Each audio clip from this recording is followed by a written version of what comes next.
Imagina un test que tiene 8 ítems y, bueno, no tenemos los enunciados de los ítems, pero sí que tenemos un poco de qué va cada ítem. Pues el primer ítem habla del sentido de la vida. El segundo ítem, pues tiene algo relacionado con la religión. El tercero con la obediencia. El cuarto con el más allá, etcétera, ¿no? Esos son los 8 ítems del test, que ya te digo, no tenemos la pregunta en su total redacción, pero sí que tenemos la temática de la pregunta. Pues resulta que muchas veces las puntuaciones de las respuestas a estas preguntas se correlacionan entre sí. Es decir, puede pasar que gente que obtenga puntuaciones muy bajas en la pregunta sobre religión, pues obtenga puntuaciones muy altas en la pregunta sobre independencia. O al revés, que la persona que obtenga puntuaciones bajas en la pregunta de religión también las obtenga bajas en la respuesta en las preguntas de más allá, de obediencia.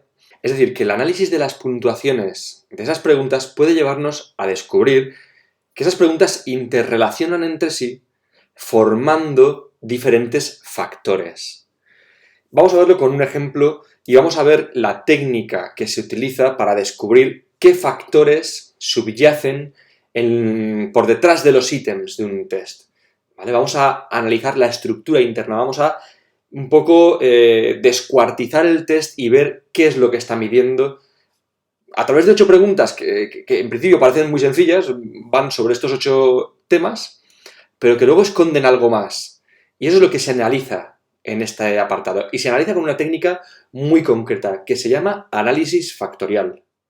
Un análisis factorial es una técnica estadística que lo que hace es combinar las puntuaciones de diferentes ítems y a través de esas combinaciones lineales construye otras cosas que conocemos como componentes. Es decir, cada componente es una combinación de diferentes ítems. Normalmente lo que hace este algoritmo, esta técnica, es que elige los ítems que tengan más correlación entre sí y los agrupa formando esos componentes. De manera que a lo mejor el componente 1, pues en realidad es una agrupación de los ítems 1, 3 y 5, por ejemplo. ¿Y cómo se obtiene el componente 1? Pues a través de sumas y restas de las puntuaciones de esos ítems.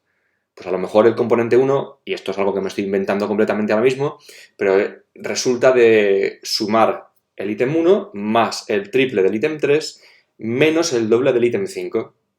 Es decir, que a cada ítem le da una ponderación diferente en función del peso que quiera que tenga ese ítem en el componente. El objetivo de todo esto lo vas a entender más adelante, pero quiero que sepas que los componentes no son más que eso, combinaciones lineales de diferentes ítems.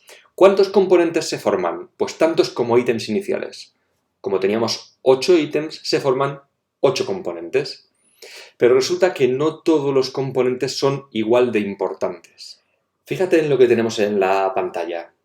Tenemos la típica salida de un análisis factorial hecha por un ordenador, hecha por un programa informático, que no, por cierto, no tenéis que saber hacer, esto ya os lo van a dar hecho, y nos dan, pues precisamente, los 8 componentes que tiene el análisis factorial, porque teníamos 8 ítems y obtenemos 8 componentes, y también tenemos sus autovalores, o también conocidos como valores propios. Estos valores se obtienen con análisis de matrices, pero es que no te interesa tampoco porque es que en los módulos teóricos no entran en los entresijos matemáticos de esta historia. Simplemente te ponen los valores propios y tú tienes que saber sacar unas conclusiones y una serie de valores, ¿no? Bueno, si haces la suma de todos los valores propios, verás que te da 8 o aproximadamente 8. Si no da exactamente 8, yo no lo he hecho, pero si no da exactamente 8 es porque están redondeados y entonces, pues aquí faltan decimales en cada uno de estos puntos, ¿no? Y entonces a lo mejor no da 8, sino 7,999 o bien 8,0001. No lo sé, no lo he hecho.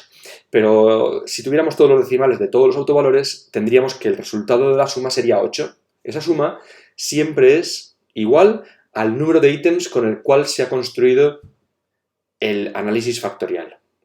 Si teníamos 8 ítems, obtenemos 8 componentes y además la suma de sus 8 autovalores tiene que ser 8. Bueno, pues esa suma lo que hace es que nos representa el total de la varianza de las puntuaciones de nuestro test.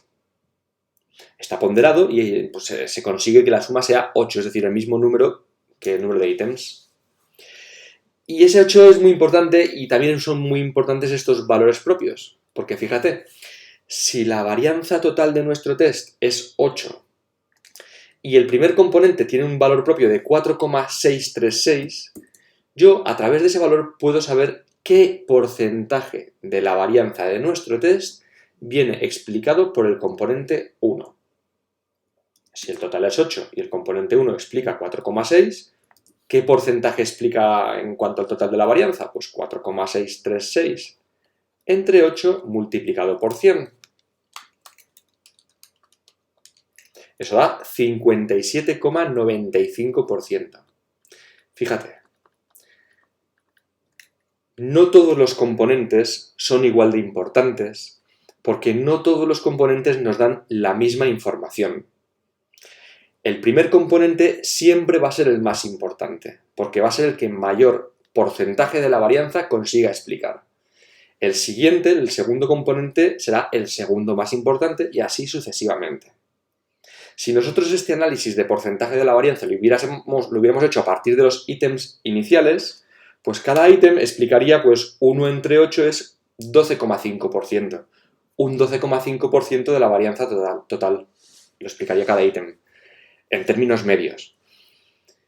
¿Aquí por qué el componente 1 explica tanto porcentaje de la varianza? Pues porque, como es una combinación lineal de diferentes ítems, precisamente aquí se agrupan los ítems que más explican. Y entonces conseguimos que solamente con un componente explicamos casi el 60% de las puntuaciones obtenidas en el test. Bueno, pues podríamos obtener lo mismo para los demás componentes. Y toda esta suma pues debería dar 100. Y si no da 100 es pues por lo mismo de siempre, por los redondeos. Pero toda esta suma debería dar el 100% de la varianza. Luego también se suele calcular el porcentaje acumulado, que es ir sumando pues, progresivamente cada valor anterior con el siguiente. Es decir, aquí pondríamos el primer valor, que sería 57,95. Aquí ya pondríamos la suma de los dos primeros valores. Aquí la suma de los tres primeros valores. O lo que sería lo mismo, sumar este más este. Y así sucesivamente, hasta conseguir pues, que el último valor sea el porcentaje acumulado de todos, que será, por supuesto, 100, porque ya habremos sumado todos los valores de porcentajes de la varianza.